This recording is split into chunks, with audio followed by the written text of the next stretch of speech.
Give me the cigar. Yes, sir. No, you got the wrong sign. What's that? Oh, this, you're right. I'm sorry. I'm sorry. I don't know what I'm doing.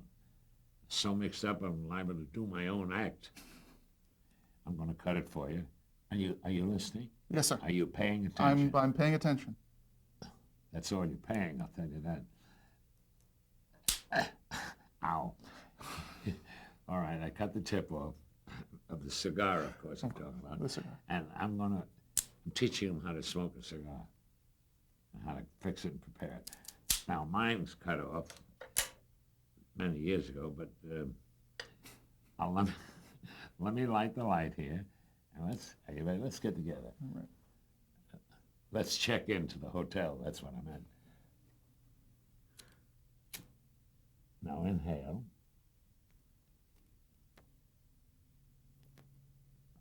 And talk to each other in the meantime, folks.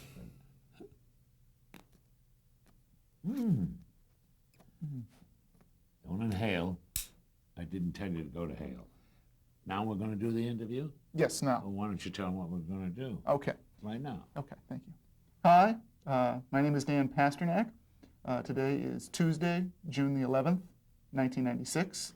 I'm sitting here with my friend Milton Berle. That's what you think. Mr. Television, Uncle Milty, the man who started it all. We're at the Hotel Bel Air, and we're going to do an interview here. We're going to do an interview, and may I just say that the gentleman that's interviewing me, Dan Pasternak, may I rave about you for a few minutes? Sure. He's a very talented writer, very wonderful director and everything, but today he's just going to sit down. Sit down, please. Just cross out. I'm going. Thank you. Then we'll start the interview. I really don't like him, I'll tell you that. But let's do it anyway. Are you ready, Dan? I am ready, sir. Well, shoot him. Let's go. All right. Let's start at the very beginning. Oh, well, how old am I? When I was born? When you were born. Pretty good. Pretty good guess. That's the beginning. Yeah. Well, I was born, let me see, July 8th, 1908. So if you put that together, I'm coming up to my 88th birthday, which is this coming July 8th, and 12th, pardon me. Right? What did I say? I was born July 8th? Yes. No, July 12th. July 12th, 1908. So that makes me coming up to 88 years old. That's what I'll be, if my wife lets me. But go ahead. Next question. Let's start with, I think, the earliest influence, your mother. Tell me about your mother. Well, to speak about my mother is something very, very worthwhile. She was, we all have mothers, right? But she was about the greatest for me. There was a family of, I had 3 other brothers and a sister, but my mother dedicated most of her life to me. And my mother was something. Her name was Sarah, with an H. It's in those days they used an H. And then after I made a few bucks, she changed it to Sandra. Then after I made a few more bucks and got a little more work, she changed it to Sandy. I finally wound up by calling her S. That's all we called her. But my mother was terrific. She was a terrific woman. She really worked terribly hard all around for the family and everything. And my father was pretty sick. He had a heart condition. So my mother really had to take 3 jobs at once. My mother, well, for the information that we're doing right now, I think it's very appropriate. My mother was one of the first enlisted police women on the New York Police Department. She was a policewoman. Pretty strange, but it's true. And she was a private detective. She owned her own agency. So my mother used to hold down 3 jobs, or 4. 1, taking care of the family. 2, another job as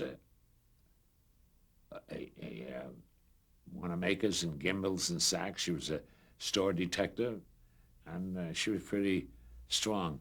And but she had to work pretty hard for the family to support the family. And, but she dedicated her whole life, mostly her whole life, to me. I was the apple of her eye. It's a little cliche, but that's true. And I remember very well that after I was born in 1908, I remember the next 5 years so clearly right now, back to 1913. My mother well, you see, when my mother was young, and in her 1895 or something, she wanted to go into show business. But oh, nobody is going to show their legs or their ankles. So her family forbade it. But she was destined, she loved show business. So she poured all her energies into me. And she worked hard, and she said, I don't care what my family says, my kid is talented. I don't know how talented I was supposed to be talented. We'll get to that a little later if you want to. But I'm on the subject of Mama. And she used to drag me around the studios looking for jobs when I was about 5 years old, back in 1913. Over in New Jersey, in Fort Lee, I appeared with Pearl White and the Perils of Pauline, which is an episodic show. And I was the kid that they saved from the train. Because today a lot of comics and comedians wish I had never been saved. But Mother worked hard. She worked hard. She traveled around with me. And if I have any success or in the early years or the later years, I really owe it to the right arm of my mother. She was something, boy. I adored her, and people loved her too, but moreover, I loved her. And unfortunately, if you look through the annals of the history of yours truly, and you look at it, you might say that my mother, well, I always had a guilty feeling that she gave me most of the attention. While the other boys, my brothers, slept together in walk-ups, we were born in New York and Harlem, I always had a separate bed for myself, which was Mother's idea, take care of Milton. I guess she meant that I was the breadwinner at that time and that I had some talent. But my mother knocked her brains out of dragging me and schlepping me to different places for jobs and doing auditions. And, you know, you've seen the shots where the mothers stand behind a kid and the kid's singing God Bless America, and the mother's going, the kid is saying, God bless America, and you cut to the mother's going. They're following. My mother was like that. And she was determined, very great determination. She was determined to make something out of me. So I owe a debt of gratitude to her because she was something. And if you said the word Sandra back, 15, 20, 30 years ago, they would always associate, they'd say, Milton, how are you? How is Sandra? So it was Milton and his mother. And I loved it. And she was really something. Do you think that without her driving behind you that you would have gone into the entertainment industry? Well, pardon me when I pick up this lighter. It's a lighter I dropped on the floor. Just a minute. Talk to each other a minute, please. Is there a lighter here? Let me give you a hand. Fine. I don't want you to join me. Just give me the lighter. I work alone, you know. I told you that. The question you asked was, would I have made it without my mother? Is that what you mean? Would you have gone into show business, do you think? I suppose so, because when I was a kid, when I was like 4 years old, I first discovered a mirror. I never saw a mirror before in my house. My mother bought a mirror, and she put it on the wall, and I used to walk by it and go like this. Make funny faces and everything. Never forget my uncle Charlie lived with us, my mother's brother, and he used to say to my mother, he said, "Will you get that damn kid away from the mirror? He's going to turn out to be an idiot." And then a few years later, my mother said to him, "Charlie, you said he was turning out to be, I only hope that you turn out to be an idiot like Milton is," because that was the beginning. And then it's all history, which we will not get into because we're really talking about television right now. But this is the pre-story. And my mother was very sharp. Let's talk about Mom. Very sharp. When I went on auditions, she took me on cow calls.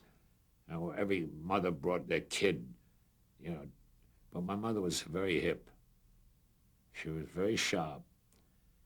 When I went for an audition, my mother used to find out in her very clever way what kind of a kid they wanted to do this scene or the bit. Was it a ragamuffin? Was it a tough kid? Was it a little Lord Fauntleroy? So my mother was hip. She spent the last dollar or cent or quarter to dress me up or make an outfit that looked like the character that they wanted, and then she took me over for the audition. And she used to cue me and say to me, "Say this, say this, say this." And, she was kind of stern at times. I wouldn't say she was all darling. No, not every mother or father is that way, or sons or siblings. But she knew what she wanted, and she put it all in me. And so I'm getting away with my story. She took me around all these places, and when they wanted a little Lord Fauntleroy, she used to coach me before we went in there and say this to the gentleman. "How do you do, sir?" And then bow. Gave me all directions. She was like a director. But she was all for Milton. Everything was Milton, Milton, Milton. So I guess it stems back to when she wanted to be a performer and they wouldn't let her be an actress. So she poured all her energies into me. And she worked hard. And I loved it. And I miss it. If you would briefly touch on some of the highlights of your career as a child performer. Goes back a long time. I started, I think, I don't know if anyone knows this, but maybe it's been published. I was one of the Buster Brown boys for the Buster Brown shoes. I had a Prince Valiant haircut. The line was, of course, "My name is Buster Brown. I live in a shoe. This is my dog, Tig. He lives there, too." Whatever. And I was a boy model. So my mother covered the whole scheme of things in show business. During her looking for jobs for me, I was a boy model. Model hats, sweaters, for Boys Life, for kid magazines. And then I branched out, and my mother went to the calls and took me to different agencies, and she punched and pulled and said, "He can do that. He can sing. He can dance. He can act. He's everything. He's an umbrella. He's a train." Everything, because that was her confidence in me. But she put the confidence in me. She says, "You can do it." So if I have any success, if I had any success from those days on, I really owe it most to Sandra or Sarah. And then you moved into vaudeville from some of the early work. Well, I did, before that, I did about 16 silent pictures. I was discovered by Charlie Chaplin, and I did his first full-length picture. he wanted me. He saw the ad, I think, in one of the boy model ads, and he said, "That's the kid I want." And he sent for me. We went to California. We were out here in 1914, and I made about 12 to 15 Chaplin shorts, The Rink, and all those one-reelers and two-reelers. And I was his favorite guy. And I learned so much from him, boy. When they talk about all-around triple or quadruple threat man, when they talk about comedians and an actor, a musician, and a director, he was everything. And he really started me on my motion picture career. And Mother was there all the time. And from then on, I did other things. And then I went into vaudeville. You're talking about vaudeville. I went into vaudeville, I think, no, before that, before I went into vaudeville, I was in a Broadway show called Floridora. I was in the Baby Sextet. There's a big tale about that. We won't get. Let's get to vaudeville, and then let's motivate to what we're talking about. Is that what you're talking? Is that what you mean? And I was in vaudeville in 19. No, I was in. Pardon me. Don't mind me. Every 5 minutes, I'm a new audience. That's my problem. But I was in the show Floridora. I was a chorus boy. And I remember we made $12 a week. It was for the Schuberts, Lee and Jake Schubert. That's those days in 1920. Then the year later, I started in vaudeville, and I started with a little girl by the name of Elizabeth Kennedy. Now, I didn't, not that you asked me, but I didn't get near the comedics and doing comedy until, well, I was strictly a straight actor, straight parts. When I was with Chaplin, I was a child actor in straight parts because Chaplin was the king.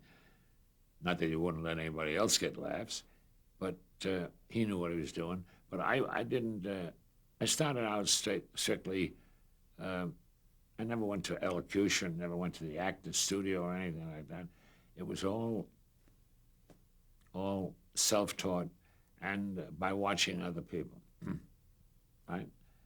And I was originally, started out doing straight parts, which helped the comedics in my life, because you're on both sides of the coin there, and if you're a straight man, you know how to feed a comedian, and you know what it takes, so it works, it helps. Doing straight parts helps. The dramatics helps being comedic.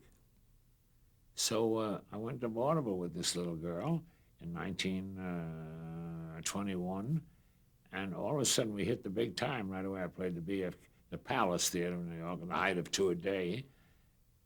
It was 2 shows a day. And then I traveled with this act. It was called Elizabeth Kennedy and Milton Berle. And how my mother ever let me get second billing, I'll never know, but she did it. And it was a big break for me.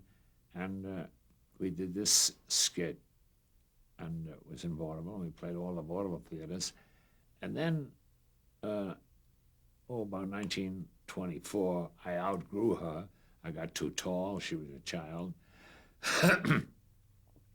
And can I get a glass of water?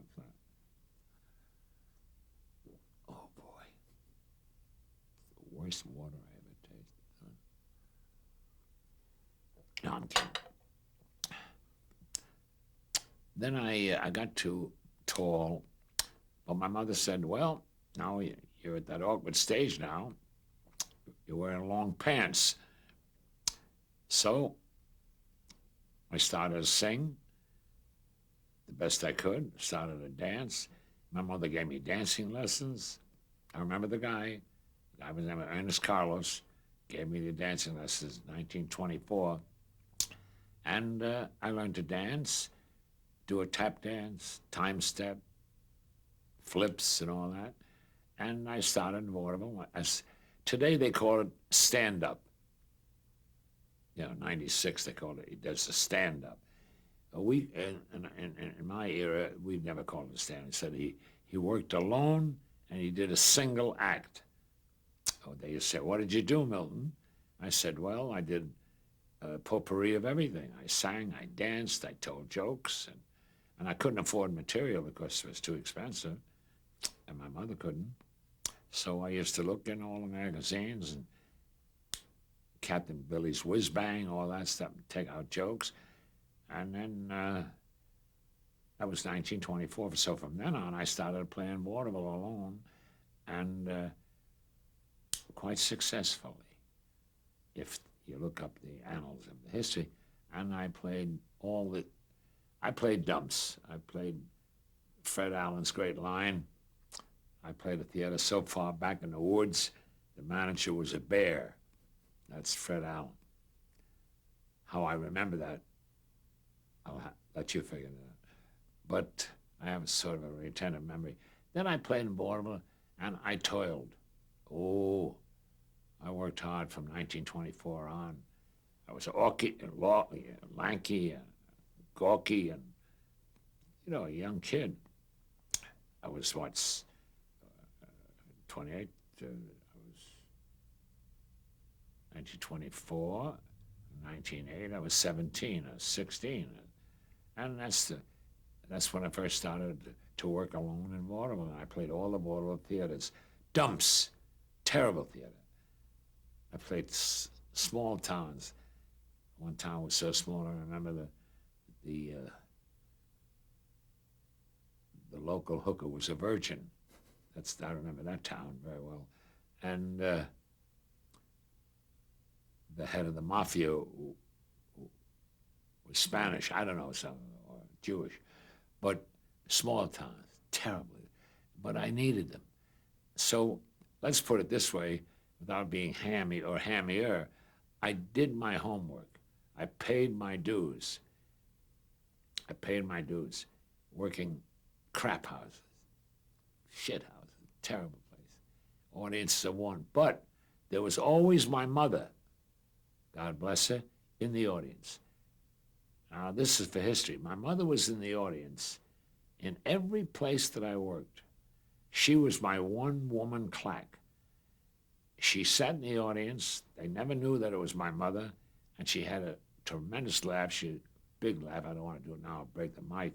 But I used to do lines like, "Which joke are you working on, lady?" And they never knew it was my mother. And my mother was my best audience.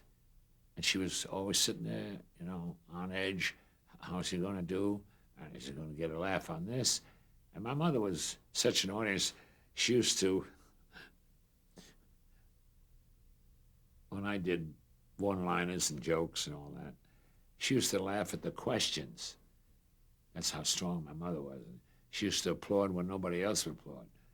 That's when I said, "Which joke are you working on, lady?" Whatever the line was that I threw at her.